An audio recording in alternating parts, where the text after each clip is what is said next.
Hello Capricorn Sun sign and Capricorn Ascendant. This is your forecast for April 2016.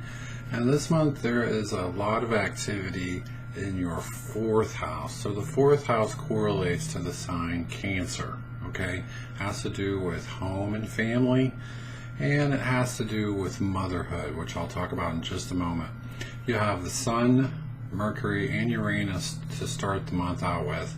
Then on April 6th, you have Venus joining the party.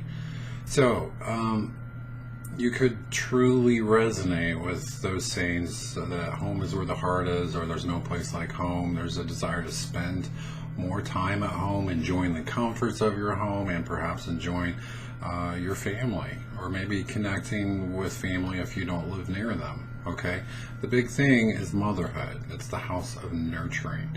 So basically, this is a month where it would be a great idea for you to nurture yourself, especially if you've been really fearful or angry or stressed out about something. This is a great period to nurture your inner child, so to speak. So basically, you have to be a good mother to yourself, or mother that inner child. And so you have to speak to that part of yourself, just like a good mother would a child that heard something scary in the night. You have to really be soothing to yourself and work through whatever's bothering you. So gently tug at those knots and untangle them. So really, I would say you have to not only be soothing and nurturing, but you have to deal with this more emotional side of yourself with logic. I know I'm upset about this, but this is what I'm going to do. This is how I'm addressing it. And come up with 2 or 3 things or more so that you can just chip away at any anxieties that you feel about what's troubling you. Okay? So, April 5th, the Sun makes a trine aspect to Saturn. So you got Saturn in your 12th house, again making it, it's called a trine aspect. It's a 120 degree angle, which denotes harmony. So really the whole first week of April is a fantastic week for you. But it definitely says you have to use your intuition.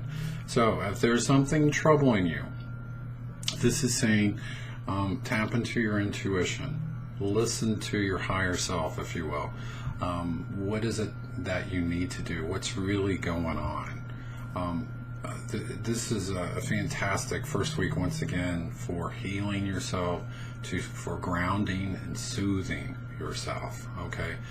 Now, April 6th, the Sun makes a square to Pluto, and Pluto's in your first house. So this can definitely say that you're not feeling confident, you're not feeling good about yourself and or where you're at in your life, and you can have some over-the-top emotional reactions to your fears. So as FDR said, there's nothing to fear except fear itself.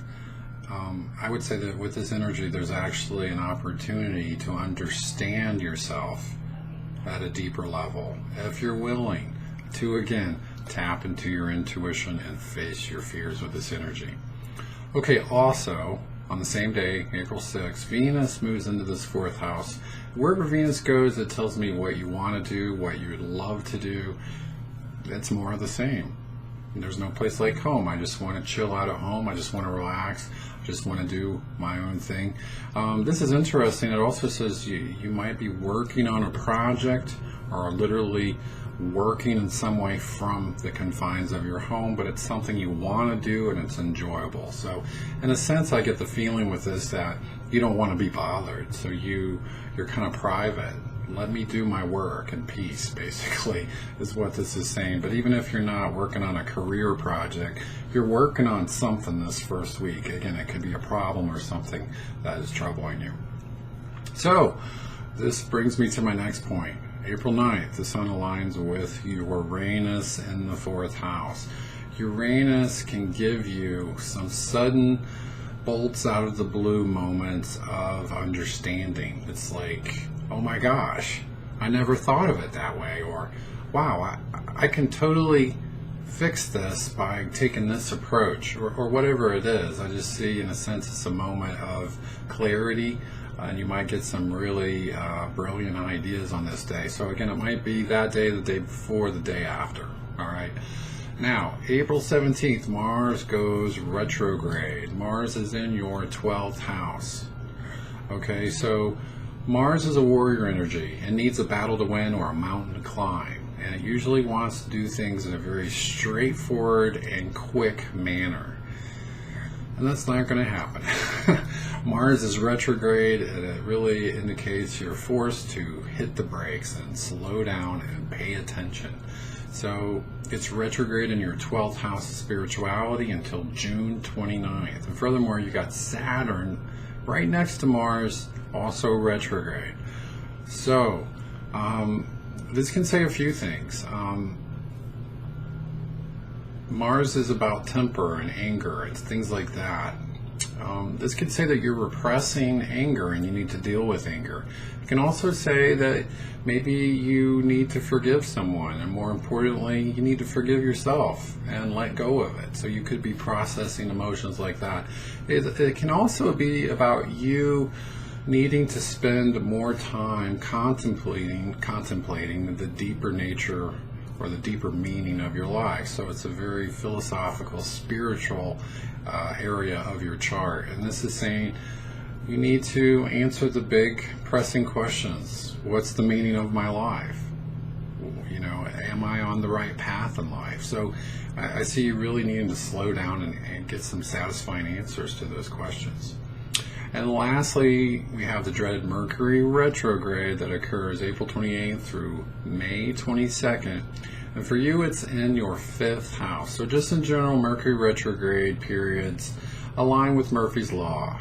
You know, what can go wrong will go wrong. And it tends to deal with communication breakdowns, technology not cooperating, and just your general plans not going as you had planned. So it's going to require you to be flexible and patient and adaptable, basically. And what I would say in the 5th house is, the 5th house has to do with your joy in life or your pleasure.